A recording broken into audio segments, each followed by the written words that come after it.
Critical component of the international NGO's community outreach program.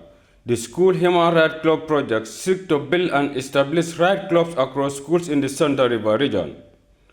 7 right clubs from the region embark on a nationwide caravan visiting historical places such as James Island and the notorious colonial slave house in Janjambre, where rights had been greatly violated by the colonial masters.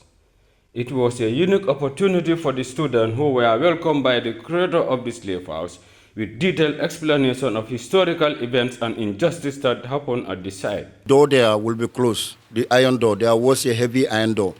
So, but we put the door there now, this another door there. So when they closed the door, here was ceiling floor. Even you shout here, nobody can hear you upstairs. It's very, very low. And those people were not like me and you, very, very tall and very energetic and very strong. So they kept them here.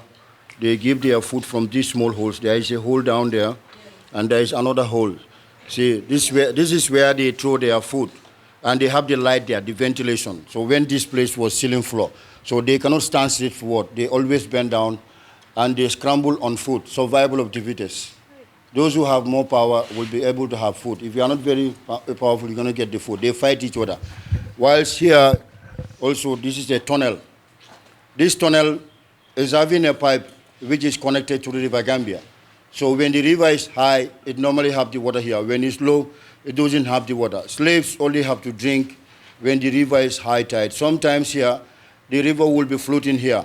The water will come to their knees, up to their waist, up to their neck. They be inside the water. Defecation, urinate, toilet, all here. They end up having cholera, epidemic.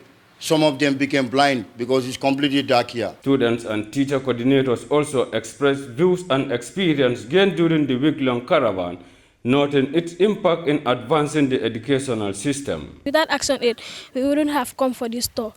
So it also helped us to know many historical places that we are only seeing the pictures and they are only explaining. We did not see it, but thank God by this ActionAid, we see many places that we have never saw in our life, and we learn something from the tour also.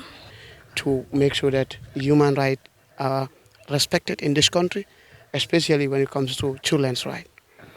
Where one of the Deputy Executive Director talks about the mission of the NHRC and then their mission, and also highlighted on the fundamental principles of human rights. And then I think that will help to build capacity on these students, and then it will help them when they get back to their various schools. They have a responsibility, that is to make sure that the information and the knowledge that they gain is also given to their fellow students at school. ActionAid LRP 8 and 11 manager hailed the visit as a vital step in the NGO's advocacy program, explaining how it avails students the opportunity to see and understand past rights violations and historical sites critical to their education. Historical sites so that they can also coordinate to understand, okay, the history, of human rights violations, what those things are, the places where human rights violations are. That's why today we visited Georgetown, Makati Island, Janjambure, so that they saw the human rights violations that took place there, things that they were learning in their books, and come in contact with them. It should not be the end. Because one, you can see we had a training for them, we organized a quiz competition for them, and for this long week, we have been going around the country visiting different historical sites so that they can learn. If they go back, in their assemblies, let them continue engaging people.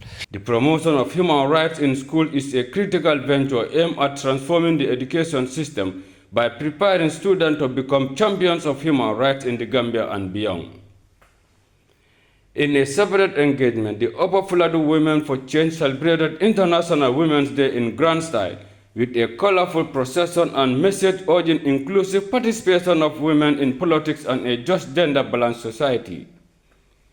Coordinated by the Ministry of Gender, International Women's Day is celebrated in March every year to reflect on the struggle and achievement of women and take action to address their challenges. Power Silla, GRTS.